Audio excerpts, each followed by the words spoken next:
અધૂરા પ્રેમની અધૂરી કહાની વિશે આપણે જાણીશું આજે, અને આપણે તમારી પાસે જાણીશું કે આમને કઈ માનતા રાખવી જોઈએ, કેવી માનતા રાખવી જોઈએ જેથી આ માનતા સફળ થઈ શકે। શું આપણે મેલડીમાં ચાલીને જવું જોઈએ જે ગામથી રહે છે ત્યાંથી, અથવા તો કોઈ બીજી માનતા રાખવી જોઈએ? એના પહેલાં આપણે લવ સ્ટોરી જાણી લઈએ કે અધૂરા પ્રેમની કહાની શું છે, તેની લવ સ્ટોરી શું છે। એક છોકરો જેને 6 વર્ષ પહેલાં મંગળસૂત્ર માંગ્યું, એ જ નહીં પોતાની ધર્મપત્ની એટલે વાઈફ પણ કહ્યું, અને એ પણ એને ફોનમાં વારંવાર કહેતી હતી કે લગ્ન કરવાના છે કરવાના છે કરવાના છે, અને છોકરો જ્યારે ફોનમાં વાત થતી ત્યારે જ કહેતો હતો કે હું લગ્ન નહીં કરું, કારણ કે એ છોકરાને ખબર હતી કે આ એક અશક્ય વસ્તુ છે, જે આ શક્ય જ નથી, ઇમ્પોસિબલ છે કે લગ્ન થવા એના પેરેન્ટ્સ ના માની શકે, એના માતા પિતા છે એ આ લગ્ન કરવા રાજી નહીં થાય। એટલે છોકરાને બધી જ માહિતી હતી, જાણકાર હતો કે આ વસ્તુ અશક્ય જ છે, છતાં પણ જ્યારે મુલાકાત થઈ અને એને જ્યારે આવી વાતો કરીને અને આ વસ્તુ કહી દીધી ને એ પછી એ બેની વાતચીત પૂરી થઈ જાય અહીંયાથી, અને લગભગ 4 વર્ષ સુધી કોઈ જ કોન્ટેક્ટ ન થયો, કોઈ જ વાતચીત ન થઈ, કાંઈ પણ મેસેજ નહીં, કોઈ વસ્તુ નહીં, અને છેલ્લે 4 વર્ષ સુધી આ છોકરો રાહ જોતો રહ્યો। એને ઘરે પણ લગ્ન કરવાની ના પાડી દીધી। લગ્ન કરવાનું ના પાડવાનું કારણ એટલું જ હતું એ છોકરાનું, કારણ કે આ છોકરીએ આવું બધું કીધું હતું, એ છોકરાએ તો ઓલરેડી ના પાડી દીધી। પણ ટર્નિંગ પોઈન્ટ એ આવે છે કે જ્યારે 4 વર્ષ પછી જ્યારે એને લગ્ન કરવાની છોકરાએ ઘરે ના પાડી દીધી, એ પછી 4 વર્ષ પછી ફાઇનલી છોકરી જોડે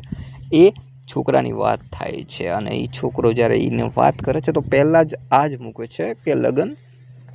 કરીશ, તારી સાથે લગ્ન હું કરીશ।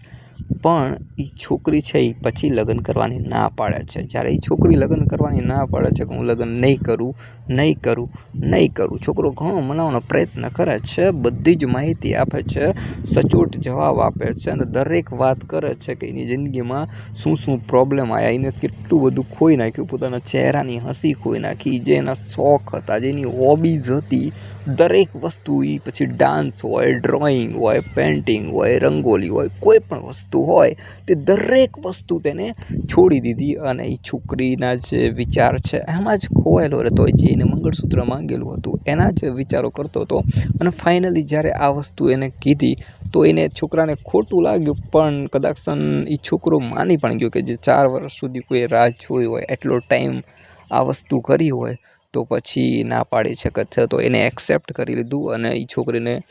કીધું હતું કે મારા લગ્ન થવાના છે, અને બીજા જોડે મારા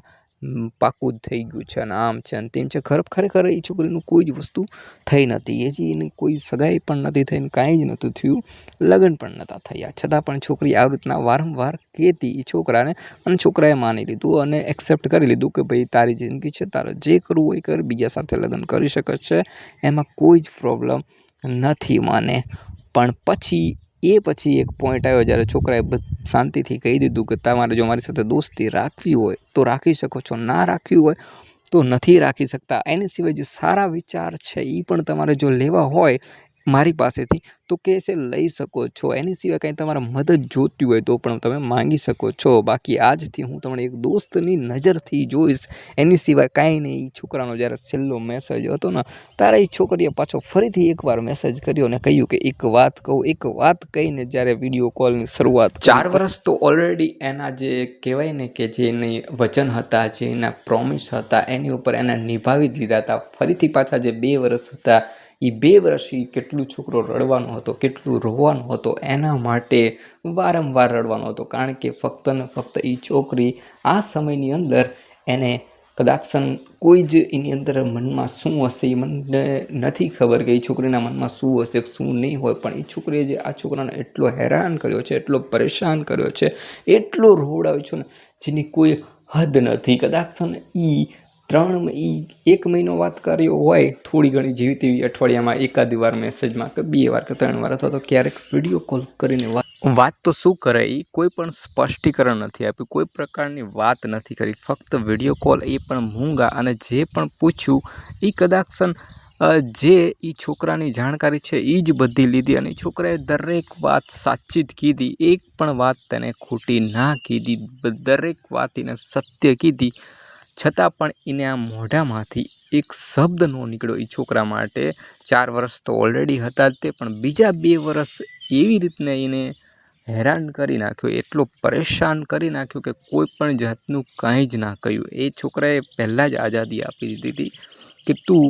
જ્યાં પણ મેરેજ કરવા અહીંયા કરી શકે છે, જે પણ કરવું હોય એ કરી શકે છે, પણ ફક્ત ને ફક્ત તું સત્ય કહીને જાજે, જે પણ કે એ સાચું બોલીને જાજે. પણ એ છોકરી એક વાર પણ સાચું કીધું નથી, કોઈ પ્રકારની માહિતી આપી નથી. એ છોકરાએ જાનની જોખમથી એની જોડે વાત કરી નથી, પણ ફક્ત ઘણા બધા રિસ્ક લીધા છે. એ છોકરીના કારણે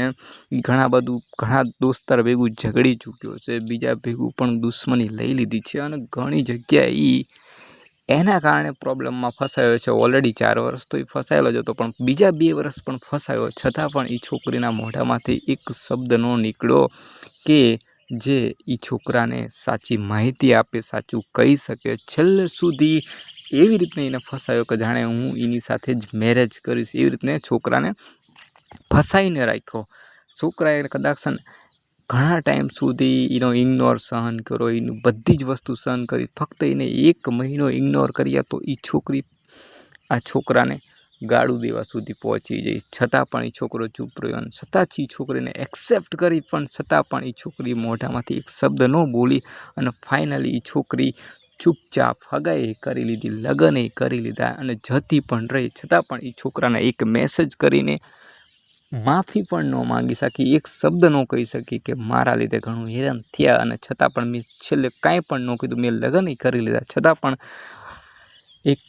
નાનકડો મેસેજ કરીને માફી પણ ન માંગી. સામેલો વ્યક્તિ માફ કરવાવાળો જ હતો, એના માટે તો કાંઈ જ નહોતું, ફક્ત એની ખુશી જ માંગતો હતો, એની જ ખુશી જોવા માંગતો હતો. છતાં પણ એ છોકરીએ એક શબ્દનો પ્રયોગ ન કર્યો કે કાંઈ પણ બોલ્યા વગર ચૂપચાપ ઇગ્નોર. તમારું શું કહેવું છે મારી બહેનો, મારા ભાઈઓ, એ તમે મને કોમેન્ટમાં કહેજો કે શું આવું શક્ય બની શકે છે? જો તમે બધી પ્રકારની આઝાદી કોઈ પણ છોકરીને આપી હોય, છતાં પણ જો તમારી સાથે આવા જ પ્રયત્નો થાય તો તમે શું કરશો? છોકરો હોય તો છોકરો શું કરશે? ઘણીવાર હું જોઉં છું કે કોઈ મીડિયાની અંદર આપણે જોઈએ છીએ કે કોઈ છોકરીની ઉપર કોઈ તેજાબ ફેંકી દે છે, કોઈ છોકરીની હત્યા કરી નાખે છે, અથવા તો કોઈ છોકરીને થપ્પડ મારતા હોય છે જાહેરમાં. ઘણી બધી જગ્યાએ મેં આ બનાવ જોયા છે, પણ મેં આ જ્યારે અનુભવ કર્યો ત્યારે ખબર પડી કે ખરેખર છોકરી કેટલી હદ સુધી જઈ શકે છે કે કોઈ વ્યક્તિ એટલો પરેશાન થયો હોય, કે કોઈ વ્યક્તિ એના કારણે એટલો હેરાન થયો હોય, છતાં પણ જો એને આપણે સાચો અને સ્પષ્ટ જવાબ નથી આપી શકતા તો એ આપણી મૂર્ખામી છે. તો દરેક બહેનોને મારી નમ્ર વિનંતી છે, દરેક છોકરીને નમ્ર વિનંતી છે, તમારા મનમાં જે હોય, કદાચ તમારી જે પર્સનલ વાત છે એ શેર ન કરો. કોઈ પણ વસ્તુ એ વસ્તુ અલગ છે, પણ સામેલો વ્યક્તિ જો તમારા વિશ્વાસ ઉપર, તમારા પ્રશ્ન ઉપર એ કદાચ જીવતો હોય અને તમારા જવાબ જો એ જાણવા માંગતો હોય ને, તો મારી બહેનો, દીકરીઓ જે પણ હોય, તમે દરેક વ્યક્તિને મારી નમ્ર વિનંતી છે, ખાસ કરીને જે બહેનો છે, ખાસ કરીને જે છોકરીઓ છે, એને નમ્ર વિનંતી છે કે કોઈ પણ વ્યક્તિને એ અહીંયા સુધી ફસાઈ ન રાખો કે છેલ્લે સુધી એને ખબર જ ના પડે કે સત્ય શું છે, અસત્ય શું છે. એટલે એને ચોખ્ખો સ્પષ્ટમાં જવાબ આપી દો કે ભાઈ હું તારી સાથે મેરેજ નહીં કરું, અથવા તો બીજું કોઈ પણ કારણ આપી દો, પણ એને ફસાઈ ન રાખો. હા, કોઈ એવો વ્યક્તિ હોય કે ના પાડવાથી વધારે પડતો નારાજ થઈ જાય, તમારી સાથે ગુસ્સો કરે, અથવા તમારા લગ્નના ડિસ્ટર્બ કરે, અથવા તો બીજું કોઈ પ્રોબ્લેમ ઊભો કરે, એવો છોકરો હોય તો વાત અલગ છે. પણ જેને તમને આઝાદી આપી છે કે તમે લગ્ન કરી શકો છો, જે પણ કરવું હોય એ કરી શકો છો, એ વ્યક્તિ પાસે બધું છે, છતાં પણ એ ચૂપ છે. એની પાસે વિડીયો કોલ છે, જે ખરેખર એની સગાઈ તોડાઈ નાખે એવા બધા વિડીયો કોલ છે, બધી જ વસ્તુ છે, પ્રૂફ છે, છતાં પણ એ જો ચૂપ હોય, શાંત હોય, અને છતાં પણ એ તમને જ આઝાદી આપતો હોય, તો પછી આવા છોકરા માટે હેરાન કરો મને યોગ્ય ન લાગ્યું. દરેક છોકરીને નમ્ર વિનંતી છે કે હંમેશા સ્પષ્ટ કરો, આમલો છોકરો પરેશાન ન થાય, હેરાન ન થાય, એને સાચા જવાબ આપી દો કે હું લગ્ન હવે નહીં કરું. મેં પ્રોમિસ આપ્યા હતા, મારી ભૂલ થઈ ગઈ કે મેં તમને લગ્નના પ્રોમિસ આપ્યા, મેં તમને મંગળસૂત્રના પ્રોમિસ આપ્યા, દરેક વસ્તુના પ્રોમિસ આપ્યા છે, એ મારી ભૂલ હતી. પણ ઘણીવાર પોતાની છોકરી ગલતી સ્વીકારતી નથી, ગલતી માનતી નથી, અને વારંવાર ગલતી ઉપર ગલતી કર્યા રાખે છે. ભલે એને મારો વિશ્વાસ તોડે, એને એવું લાગતું હોય કે ભાઈ છામલા છોકરાનો એને વિશ્વાસ તોડી નાખ્યો છે, ભરોસો તોડી નાખ્યો છે, પણ ખરેખર એને ભરોસો નથી તોડ્યો. એને બીજી વાર પણ જે એના વચન છે એ આપીને ક્યાંક ને ક્યાંક ફરી તેને એવું લાગે છે કે એ છોકરાનો જે વિશ્વાસ છે ને તેને તોડી નાખ્યો છે, પણ ખરેખર એવું નથી. જે એને પોતાના વચન આપ્યા સાથે, જે એને પોતાની ઉપર જ ભરોસો નહોતો, વિશ્વાસ નહોતો કે હું વચન નિભાવી શકીશ. બાકી જે એ છોકરો છે એને તો ફક્ત ને ફક્ત નિભાવવાની કોશિશ કરી છે. તેના માના સંસ્કાર, તેના સંસ્કાર એ સાબિત કરી આપે છે કે એ કોઈનો ભરોસો તોડવા લાયક છે જ નહીં, કોઈનો વિશ્વાસ કરવા લાયક છે જ નહીં. એ ફક્ત ને ફક્ત વિશ્વાસ કરી શકે છે અને એકવાર એ કોઈને હા પાડી દે છે, દોસ્ત હોય કે કોઈ પણ વસ્તુ હોય, કોઈ પણ જગ્યાએ, તો એ છોકરીને ખબર હતી કે પાછો નથી પડતો. પણ આને તો જ્યારે એને હા નથી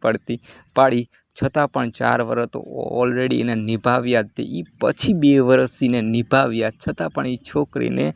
જરા કંઈ દિલ ઉપર લાગ્યું નહીં. એનું દિલ એટલું પથ્થર હશે કે કદાચ એને કોઈ પણ જાતની ફિકર ન થઈ કે હામલો છોકરો મારી એટલી બધી કેર કરે છે, એટલી બધી ચિંતા કરે છે, એટલી બધી ઇજ્જત કરે છે, એટલી બધી મારી ખુશી માગે છે કે બીજા સાથે પણ હું લગ્ન કરું તો પણ એ ખુશ જ છે. કારણ કે જો એની ખુશી હોય તો છતાં પણ જો આ છોકરી કદાચ આવું કરી શકતી હોય તો તમારું શું કહેવું છે મારી બહેનો, મારા ભાઈઓ? તમે કહી શકો છો કે તો આ છોકરી માટે કેવી માનતા રાખવી? તમે નીચે કોમેન્ટમાં કહેજો કે હાલીને જવું અહીંયા કણ અને એના ઉપર કઈ રીતની માનતા રાખવી જોઈએ તમે કહી શકો છો. બાકીનો વિડીયો આપણે બીજો પણ બનાવીશું, એની અંદર પણ આપણે લવ સ્ટોરીની જે અમુક વાતો છે એ તમારી સાથે શેર કરીશું. તો ચેનલને સબસ્ક્રાઈબ કરી લેજો અને જય મેલેડીમાં લખી નાખજો. અને આ મેલેડીમાં હાલીને આપણે જઈશું. કદાચ જો એ માનતા પૂરી થાય, પણ તમે પહેલાં કોમેન્ટ કરજો કે કઈ માનતા રાખવી, કઈ ના રાખવી. મારી બહેનો, મારા ભાઈઓ, સબસ્ક્રાઈબ કરજો ચેનલને. મળીશું આપણે નવા વિડીયોમાં આ જ વિચાર વિશે અને આ જ માહિતી તમને હું આપીશ. मैंने टच किया